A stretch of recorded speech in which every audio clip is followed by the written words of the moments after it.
Hello, and welcome to the Upper Sandusky Community Library. This is Experiments with Miss Jill, and I am Miss Jill.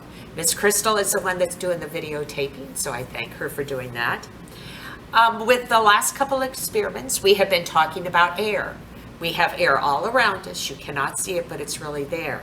And with this, I'm going to show you how air can, again, make something move. And for this experiment, you need to have a bendy straw. There is my bendy part right here. You need to have a balloon, and I have found that a smaller balloon works out better. You'll need some scissors, and you will also need a rubber band. Now, this is called Whirl Away, is the name of this experiment. And what you want to do is take your bendy straw, right here is the bendy part, and about 1 inch away from there, you want to take your scissors and cut that part off. Just like that. Okay?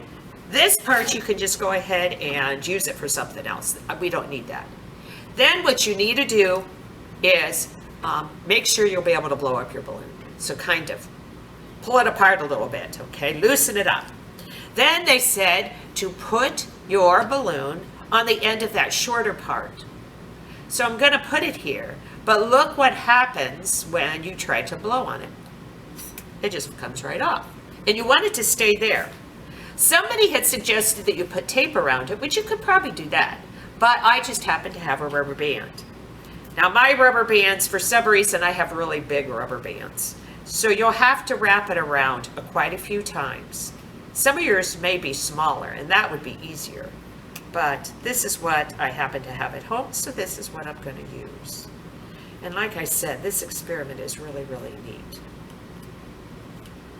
And I will keep wrapping, maybe only about 2 more times. Let's try 1 more time and see if it'll stay.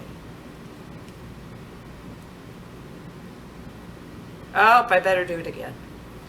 Okay, well, now you need to watch, because sometimes you may pinch the straw. When you pinch the straw, that makes it so you cannot put air in it. So don't have it that tight. If you find that you can't blow it up, then you need to loosen your rubber band again, okay? So this is going to be my last time, because I don't want it to make it too tight. Then you need to blow up your balloon. Now the thing with this is, you want to be able to take your mouth off the straw, but keep the balloon blown up. So the way to do that is to try to put your finger over the end of the hole after you have it blown up, okay? So let me go ahead and blow this up. I hope I stretch the balloon out well enough that it'll blow up.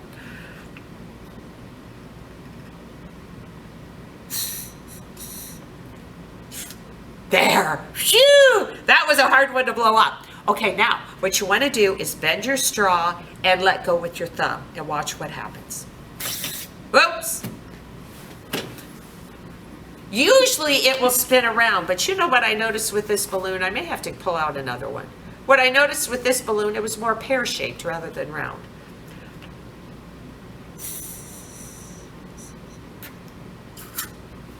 So let's try this again. Like I said, it usually goes around. Kind of like that. But you know what? I have some other ones in here. Let me pull one of those out. Let's see, because I tried this at home, and which one worked really well for me? It was this one. So let's watch what this does. Again, I did the very same thing. I cut my straw, put the balloon on it, have the rubber band around it, and I think this one will work better. As you can see, the shape of this balloon is a little bit rounder. And then, watch it go around. And it can spin around. Somebody was asking me, they said, Miss Jo, do you have to have it, do you have to bend the straw? Let's see what happens when you don't bend the straw. To me, it would just kind of shoot out. But I can't remember what happens. So let me put it down like here. Really, what I think, like I said, is that it'll just shoot off. I like it better when it spins around, but you can do it however you want. And again, this is a Whirl Away. You just need a bendy straw, a rubber band, and a balloon. So I hope you have fun with this experiment. We'll see you later. Bye-bye.